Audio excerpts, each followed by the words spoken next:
जय संविधान जय भारत. मी संजय कांबळे, बहुजन प्रवाह चॅनलमध्ये आपल्या सर्वांचं स्वागत करतो. मित्रांनो, आता आपण संयुक्त जयंती निमित्त म्हणजे सम्राट अशोक, राष्ट्रपिता महात्मा ज्योतिराव फुले, छत्रपती शिवाजी महाराज, भारतीय घटनेचे शिल्पकार डॉक्टर बाबासाहेब आंबेडकर, लोकशाहीर अण्णाभाऊ साठे या सर्व महापुरुषांच्या संयुक्त जयंती निमित्त आपण आपल्या चॅनलच्या माध्यमातून एक तुफानातले खरे दिवे म्हणजे फुले शाहू आंबेडकरी चळवळीतील अण्णाभाऊ साठे, लहुजी साळवे यांच्या चळवळीतून माध्यमातून जे कार्य करता येते, कार्यकर्ते काम करता येते ते खरे तुफानातले दिवे. आज आपण पाहतोय की जे चातुर्वर्ण व्यवस्था, ब्राह्मणी व्यवस्थेला आपला बहुजन समाज कसा बळी पडत आहे आणि त्यांच्या आपल्या चळवळी सोडून त्यांच्या चळवळीमध्ये जाऊन मोठी मोठी पदं घेऊन समाजाशी कशी वाताहत होत चाललेली आहे. तर त्यामुळं हे तुफानातले खरे दिवे कोण आहेत, जे फुले शाहू आंबेडकर, अण्णाभाऊ साठे, लहुजी वस्ताद साळवे यांच्या चळवळीचं काम करतात, ते खरे तुफानातले दिवे. तर आज आपण सत्यशोधक बहुजन आघाडीचे अध्यक्ष आहेत, संस्थापक अध्यक्ष आहेत सचिन भाऊ बगाडे साहेब, यांच्याकडे आपण आणले आहोत. आपण त्यांना पहिला प्रश्न घेऊया त्यांच्याकडे. जय जय. सुरुवातीलाच सर्वांना या वर्षीचं वर्ष म्हणजे महात्मा ज्योतिबा फुले यांच्या द्विजन्मशताब्दीचं वर्ष आहे आणि डॉक्टर बाबासाहेब आंबेडकरांची जयंती सुद्धा आहे 14 एप्रिलला. तर या दोन्ही महामानवांच्या जयंतीच्या निमित्तानं सर्व जनतेला या ठिकाणी शुभेच्छा व्यक्त करतो. आणि आताच कांबळे साहेबांनी विचारलं, तुम्ही करीत असलेल्या सामाजिक कामाच्या अनुषंगानं तुमच्या भावना व्यक्त करा. तर मागच्या जवळपास 28 वर्षापासून फुले शाहू आंबेडकरांच्या विचारांच्या चळवळीमध्ये आम्ही सक्रिय आहोत आणि या समाजातील जो शोषित आहे, वंचित आहे, कष्टकरी समाज आहे, तर त्याच्या उत्थानासाठी सत्यशोधक बहुजन आघाडीच्या मार्फत आम्ही रात्रंदिवस संघटनेचे कार्यकर्ते महाराष्ट्रभर प्रयत्न करत आहेत आणि त्या माध्यमातून संघर्ष करत आहेत. आणि महात्मा ज्योतिबा फुले असतील, डॉक्टर बाबासाहेब आंबेडकर असतील, अण्णाभाऊ साठे असतील, लहुजी साळवे, मुक्ता साळवे या सर्व मानवांचे जे विचार आहेत, तर ते विचार म्हणजे या देशातला जो शोषित आहे, वंचित आहे, कष्टकरी आहे, तर त्याचं दुःख निवारण करणे, त्याच्या मुक्तीचा मार्ग शोधणं आणि त्या दृष्टिकोनातून काम करणे. तर या विचारांवरतीच आम्ही विना तडजोड मागच्या 27-28 वर्षापासून संघटनेचे कार्यकर्ते काम करत आहेत महाराष्ट्रभर. आणि विशेष म्हणजे आज आम्ही सत्यशोधक बहुजन आघाडीच्या मार्फत काम करत असताना केवळ दलित समूहासाठीच नाही, तर पुणे जिल्ह्यातला भोर, वेल्हा, मावळ, मुळशी हा जो पट्टा आहे, तर या पट्ट्यामध्ये आदिवासींमधला सुद्धा एक अतिमागास समूह आहे की ज्याला कातकरी समूह म्हणतात. तर त्या कातकरी समूहामध्ये मागच्या 5 वर्षापासून सत्यशोधक बहुजन आघाडीच्या मार्फत आम्ही प्रचंड मोठं काम केलेलं आहे. मोठी उपलब्धी आहे. आणि त्याचबरोबर समाजामध्ये जे वैचारिकदृष्ट्या वेगवेगळे इथल्या ब्राह्मणी व्यवस्थेकडून जे भ्रम पसरवले जातात, तर ते भ्रम दूर करून फुले शाहू आंबेडकरांचे विचार घेऊन जाणारे आपण सर्वजण एकच आहोत या दृष्टिकोनातूनही आम्ही सातत्याने प्रयत्न करत असतो. नुकतंच एक आमचा जो कार्यक्रम झालेला आहे, तर आपण पाहतो की या महाराष्ट्रात नव्हे तर देशातच ज्यावेळेस पासून राष्ट्रीय स्वयंसेवक संघ प्रणित बीजेपीचं सरकार सत्तेवर आलेलं आहे, तर त्यावेळेपासून भारतीय संविधानाला आणि इथल्या लोकशाहीला धोका निर्माण झालेला आहे. आणि आपण जर महाराष्ट्राचं जर राजकारण पाहिलं तर आपण महाराष्ट्रात बघतो की आज बहुजन समाजातल्या सगळ्या जाती या एकमेकांच्या विरोधात भांडत असताना, संघर्ष करत असताना आपल्याला दिसत आहे. तर हा संघर्ष आताच कसा काय निर्माण झाला, तर ह्याच्या मागचं जे कटकारस्थान आहे, जे षडयंत्र आहे, तर ते बहुजन समाजाने समजून घेतलं पाहिजे. एका बाजूला ओबीसीच्या विरोधात मराठ्याला उभं केलं जातं, धनगराला सांगितलं जातं की तुम्ही आदिवासींमध्ये मागणी करा, मातंगांच्या विरोधात बौद्ध उभे केले जातात, असं सगळं. आणि राहिलं सुलं काय तर हिंदू मुस्लिम. आणि मग ह्याच्यामध्ये ही एक थेअरी आहे संघाची, सगळ्या खालच्या जातींना आपापसात विडवत ठेवायचं आणि आपण सत्ता उपभोगायची आणि आपला सत्ता उपभोगात असताना कुठल्याही प्रकारचा अडथळा आला नाही पाहिजे. मग हेच बघत असताना आपण दुसऱ्या बाजूला बघतो की आज जे समाजात प्रश्न तयार झालेले आहेत, म्हणजे भारत देश एकेकाळी विकसनशील देशांच्या यादीत होता, परंतु भारत देशाची आताची जर परिस्थिती पाहिली तर भारत हा अविकसित देशांच्या यादीत आलेला आहे. तर हे कशामुळे झालं, तर या देशामध्ये संघप्रणित विचारांचं सरकार ज्या वेळेस पासून आलेलं आहे त्यावेळेस पासून डॉक्टर बाबासाहेब आंबेडकरांनी भारतीय संविधानाने दिलेलं हे जे कल्याणकारी राज्य व्यवस्था आहे हो. तर ती कल्याणकारी राज्य व्यवस्था उद्ध्वस्त करायची. मला वाटतं हे बहुतेक हे ईव्हीएम मशीनमुळे त्यांना साध्य झाले का? होय होय, ईव्हीएम मशीन आहे. त्याचबरोबर त्यांनी देशाच्या ज्या स्वायत्त संस्था असतात हो. तर त्या सगळ्या स्वायत्त संस्था त्यांनी त्याच्यावरती कब्जा मिळवला केला. आणि सगळ्या त्यांच्या विचारांची लोक त्या ठिकाणी बसवली. बरोबर. आणि त्याच्यामुळे ह्या सगळ्या सरकारी संस्थांच्या मार्फत त्यांना हाताशी धरून अगदी त्याच्यामध्ये न्यायालय सुद्धा आहे. बरोबर. म्हणजे न्यायालय सुद्धा मॅनेज केलं जातं आजकाल. तर ह्या सगळ्यांना मॅनेज करून त्यांनी सत्ता स्थापन म्हणजे केली. आता हे लोकशाही म्हणण्यापेक्षा ही ब्राह्मणशाही म्हणा हरकत नाही. ब्राह्मण भांडवलदारशाहीच आहे.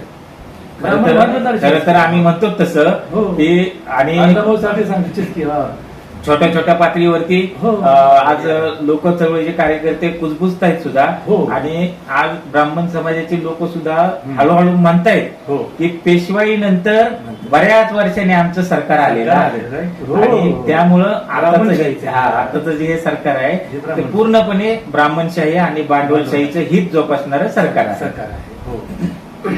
तर आपण हेच अशी चर्चा आपण चालू ठेवूया. तर आज आपण तुफानातले दिवे हा कार्यक्रम आपण पाहतोय. आपल्या समोर श्रोते बसलेले आहेत. तर आपण आता आलो की बाबा डॉक्टर बाबासाहेब आंबेडकरांची जयंती आहे. तर 1 महिन्यापासून पाहतोय आपण कसं वातावरण निर्मिती झालेली आहे. तर आपण ही महापुरुषांची जयंती पूर्वी सुद्धा व्हायची, आता सुद्धा होते.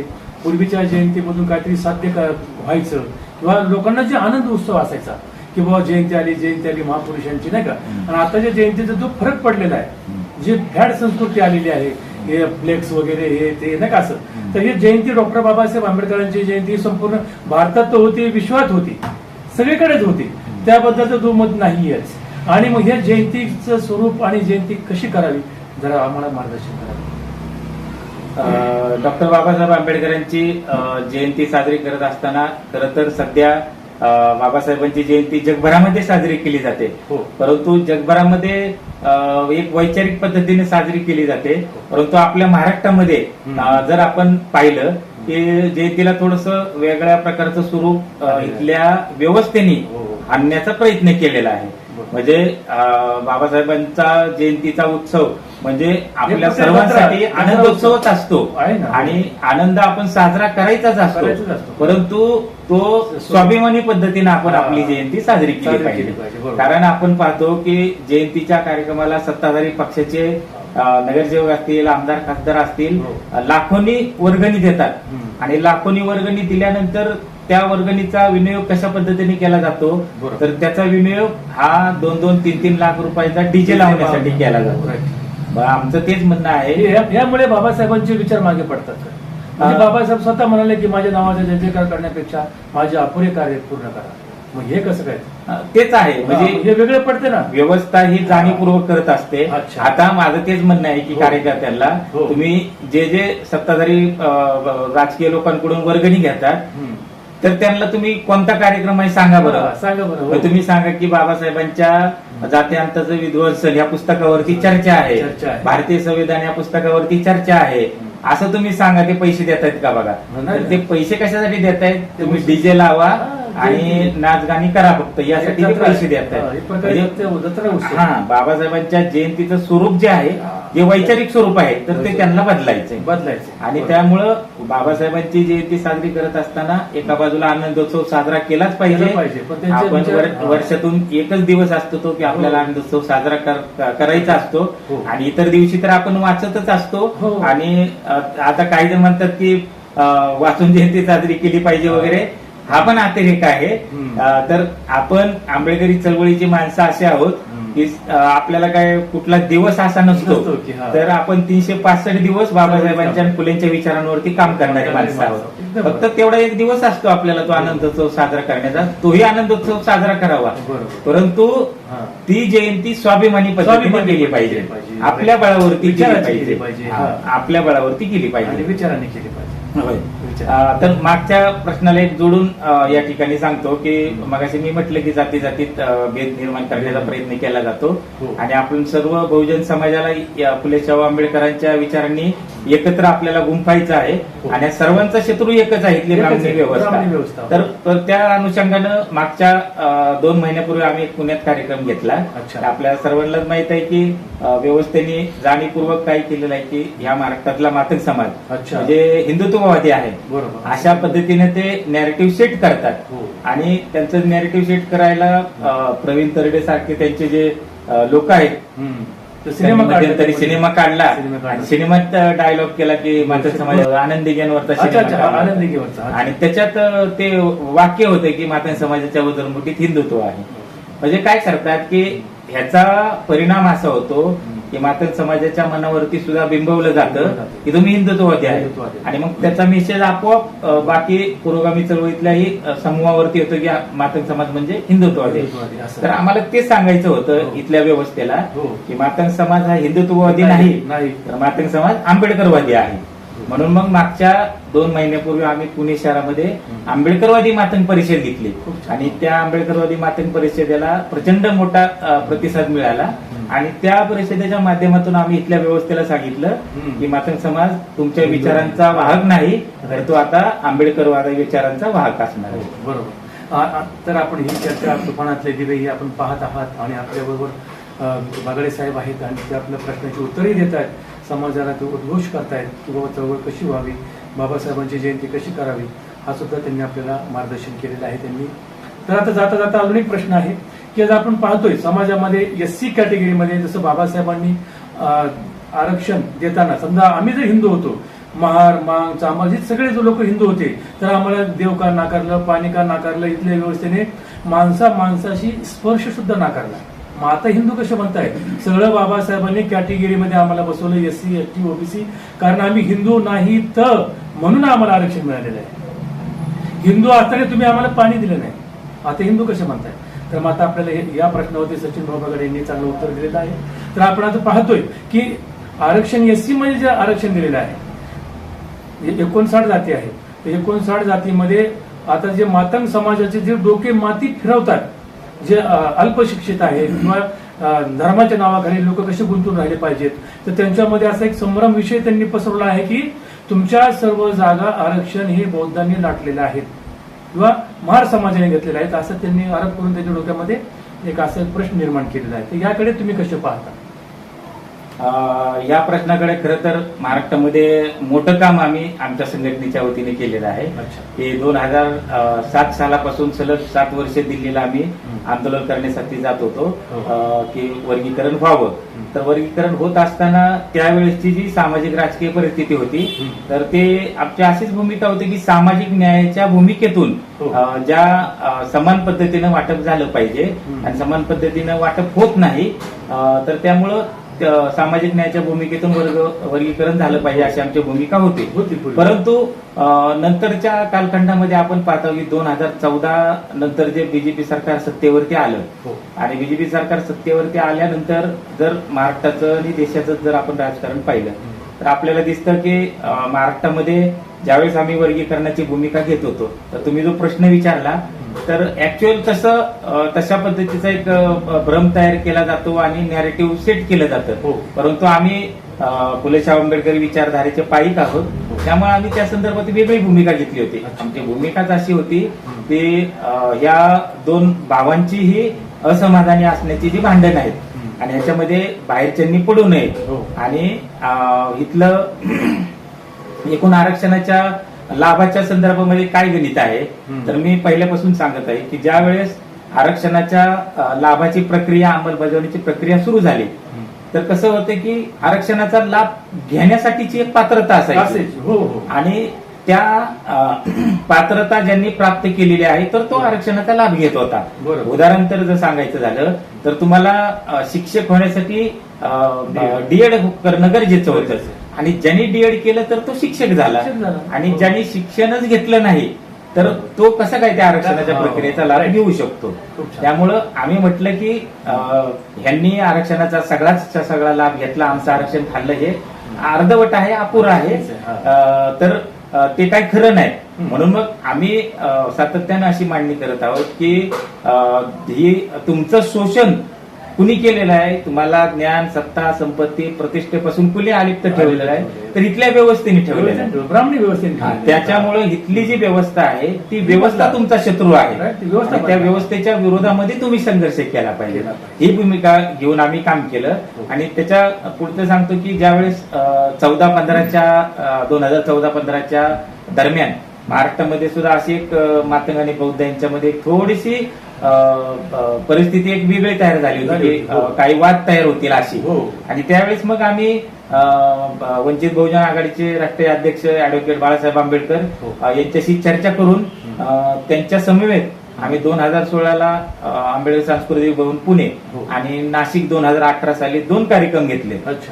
आणि त्या 2 कार्यक्रमांच्या निमित्तानं बाळासाहेब आंबेडकरांनी त्यावेळेस आरक्षण वर्गीकरणाला पाठिंबा दिला होता आणि आमच्या कार्यक्रमाला देखील उपस्थित राहिले. परंतु सध्या सुप्रीम कोर्टाने जो निकाल दिलेला आहे की वर्गीकरणाच्या बाजूने, परंतु एक गोष्ट आपण लक्षात गेली पाहिजे की या सरकारला ते करायचं सुद्धा नाही. तर या समित्या नेमून तुमच्या 2 समूहामध्ये भांडण कसे वाढत जातील हा हेतू सरकारचा आहे. त्यामुळं तात्विक दृष्ट्या वर्गीकरणाला तर आमचा पाठिंबा आहे, परंतु व्यावहारिक पातळीवरती गुंतागुंतीची गोष्ट आहे. आणि त्याच्यामुळं एकाच वेळेस तुम्ही फक्त वर्गीकरण करा अशी मागणी न करता तुम्ही असं म्हटलं पाहिजे की ज्या शासनाचा जो आतापर्यंतचा जो अनुशेष आहे तर तो अनुशेष भरला गेला पाहिजे. त्याच्यानंतर कंत्राटीकरण रद्द झालं पाहिजे. त्याच्यानंतर दलितांचा जो विकास निधी लाडक्या बहिणीसाठी किंवा इतरत्र खात्याकडे वळवला जातो तर तो बंद केला पाहिजे. त्यांना त्यांचा लाभ मिळाला. आणि आंध्र, कर्नाटक आणि तेलंगणा या राज्यांनी जसा दलितांच्या निधीच्या संदर्भात मध्ये कायदा तयार केलेला आहे तर तसा कायदा महाराष्ट्रामध्ये तयार करण्यात यावा. अशा 4-5 मागण्या, आरोग्याचा प्रश्न आहे, रोजगाराचा प्रश्न आहे, शिक्षणाचा प्रश्न आहे, बंद व्हायला. तर मग मला तेच म्हणणं आहे की हे जे सगळे तुमच्या हक्काचं सगळं जगण्याशी निगडीत असणारे जे जगण्या मरण्याचे जे प्रश्न आहेत तर ते प्रश्न दुर्लक्ष करून तुम्हाला वेगळ्या मुद्द्यामध्ये तुम्हाला अडकवलं जातं. तर तुम्ही हा ब्राह्मणी कावा ओळखला पाहिजे आणि आपल्या जगण्या मरण्याचे जे प्रश्न आहेत, दलितांच्या विकासाचा निधीचा असेल, तुमच्या आरोग्याचा प्रश्न असेल, शिक्षणाचा प्रश्न असेल, रोजगाराचा प्रश्न असेल, आणि हे सगळे प्रश्न घेऊन तुम्ही इथल्या व्यवस्थेच्या विरोधामध्ये तुम्हाला संघर्ष करावा लागणार आहे. त्यासाठी एकजूट झालं पाहिजे सगळे बहुजन समाज. त्याच्यासाठी आमचा तर प्रयत्न आहे की सगळे शोषित कष्टकरी समूह इथल्या ब्राह्मणी आणि भांडवली व्यवस्थेच्या विरोधामध्ये एकजूट केली पाहिजे. आता तुम्ही सर्वजणांचं अस्तित्व सुरक्षित कशामुळे होतं तर भारतीय संविधानामुळे होतं. आणि ते भारतीय संविधानाने दिलेली जी कल्याणकारी राज्य व्यवस्था होती तर ती कल्याणकारी राज्य व्यवस्थेचं कर्तव्य असायचं की शिक्षण, रोजगार आणि आरोग्यावरती सरकारी खर्च असायचा. परंतु या सगळ्या कल्याणकारी राज्य व्यवस्थेतून आता सरकारने पूर्ण माघार घेतली. त्यामुळं आरोग्याची व्यवस्था पूर्ण खाजगीकरण केलंय, शिक्षणाचं पूर्ण खाजगीकरण केलंय आणि रोजगार पूर्णपणे संपुष्टात आणलेला आहे. त्यामुळं आता तुमच्या सगळ्यांची पुन्हा एकदा जसं कुजबुज करतात त्या पद्धतीनं पेशवाई या महाराष्ट्रामध्ये आलेली आहे. आणि पेशवाई आल्यानंतर तुम्हाला कोणतं दुःख, दारिद्र्य, दैन्य, अपमान आणि कलंकित जीवन जगावं लागेल ते सर्वांवरती ठरवण्याची वेळ आलेली आहे.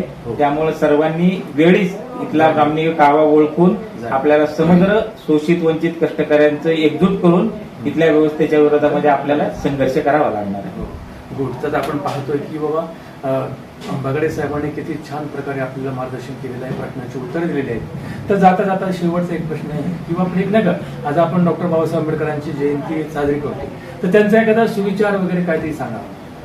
खरं तर आम्ही ज्या अत्यंत मागासलेल्या आणि अतिमागास समूहामध्ये काम करत असतो त्याच्यामुळे आम्ही बाबासाहेबांचा तो प्राथमिक टप्प्यातला आहे संदेश, परंतु तो संदेश इतर समूहांनी स्वीकारलेला नाही. त्यामुळे आम्हाला आजही म्हणावं लागतं की सर्व समूहाला जर तुमचा सर्वांगीण उद्धार करायचा असेल, प्रगती करायची असेल तर बाबासाहेबांनी सांगितल्याप्रमाणे शिका, संघटित व्हा आणि संघर्ष करा. आणि अजून एक अण्णाभाऊ साठे विषयी एक सुविचार आहे.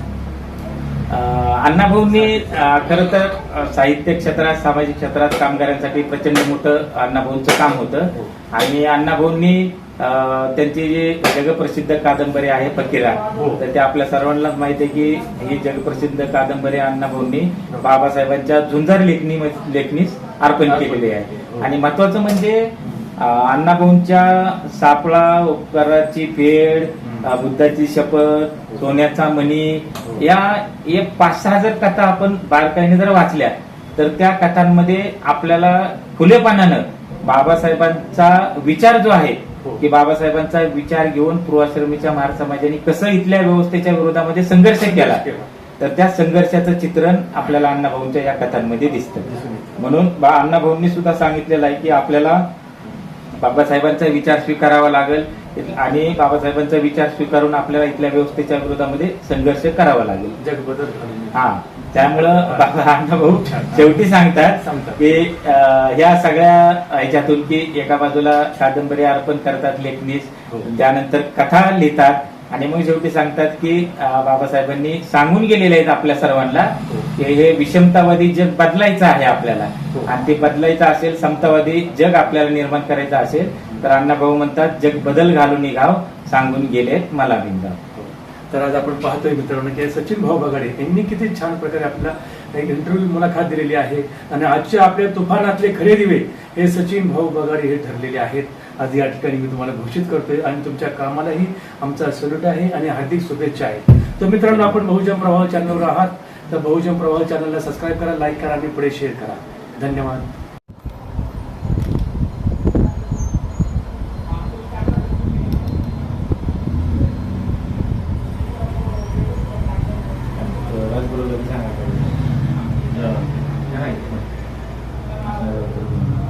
दिल्लीला असला तरी ये